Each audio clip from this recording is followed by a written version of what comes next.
E neste espaço, no bairro do Palanque, em Luanda, funciona a central de aprovisionamento de medicamentos e meios médicos, a SECOMA. Ligada ao Ministério da Saúde, a central tem vital importância para o setor e ganha maior relevância nos dias atuais, em que o mundo enfrenta uma séria pandemia. É neste armazém de 5.600 metros quadrados onde são acondicionadas caixas e mais caixas de medicamentos e também alguns equipamentos médicos. O espaço é da Angomédica, alvo de disputa entre o governo angolano e a Saninvest. É sobre este assunto que vamos falar na nossa reportagem de hoje.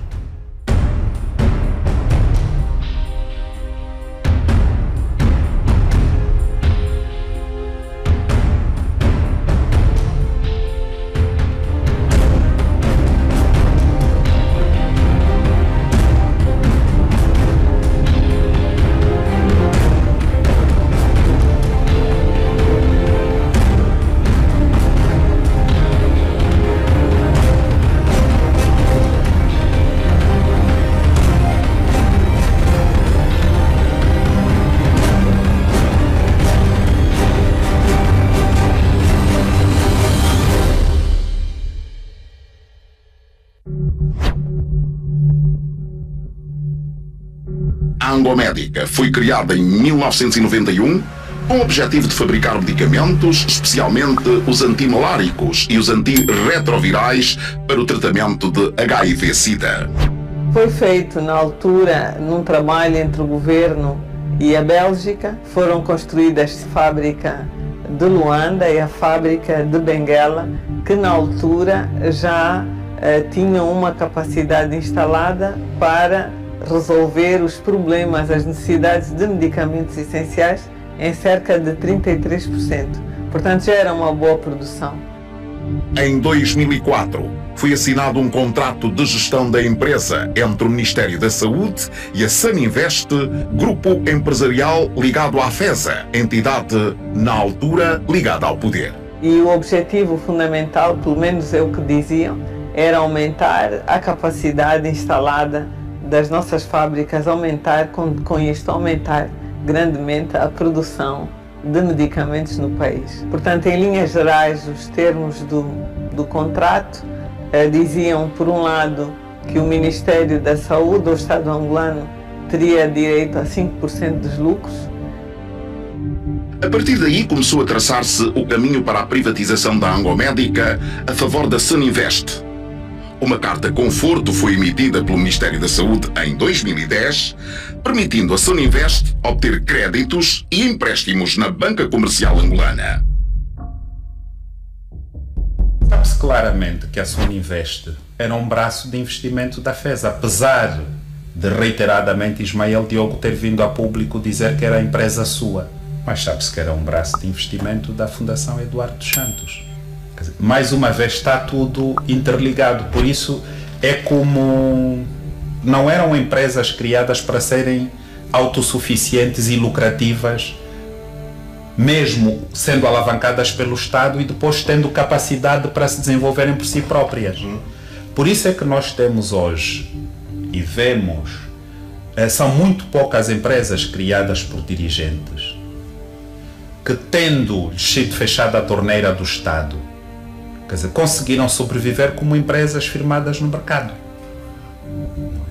Então, estamos a falar de fato da capacidade empreendedora de alguns dirigentes ou estamos a falar apenas de expedientes para sacar dinheiro ao Estado? Pela compra da Angomédica, a Saninvest deveria pagar 13 milhões de dólares norte-americanos. E a partir daí, para utilizar as instalações que agora pertenceriam à Saninvest, a SECOMA teria de pagar uma renda mensal. Mas, de acordo com a atual Ministra da Saúde, Sílvia Lutucuta, todo este processo foi pouco transparente. Iniciou um processo muito pouco claro de privatização da Angomédica, mesmo por parte da Saninvest. Tiveram a oportunidade até de ver que houve assim a ocorrer uma publicação em Diário da República E quando há publicação em Diário da República é porque todos os procedimentos legais já foram cumpridos e que, de facto, a Sanivest já era o dono da Angomédica. Não, tem regras claras de contratação pública que é preciso seguir. E se não se seguiu essas regras de contratação pública, então foi feito de forma ilegal. Aliás, todas as regras de contratação pública também procuram garantir que o processo corra com lisura. Quando nós não cumprimos essas regras, é óbvio que é como fazer algo por baixo da mesa, que ninguém vê e por isso ninguém controla. Nós temos todo um histórico de grandes desembolsos que foram feitos ao longo dos anos, superiores a 80 milhões de dólares, e que numa primeira fase não ficou muito claro, mas acabava por ser um arrendamento, até que formalmente foi feito um contrato de arrendamento no início de 2017, em que, para além das instalações serem nossas, nós passamos a inquilinos. Portanto, nós tínhamos a nossa central de compras de equipamentos e medicamentos, que acabou por ter que arrendar o espaço que é nosso, em que passamos a pagar uma renda de 3 milhões e 500 kwanzas por mês. É um conjunto de crimes muito maior do que aquele que podíamos ter se tivéssemos de um lado só uma empresa privada a ajuizar as condições.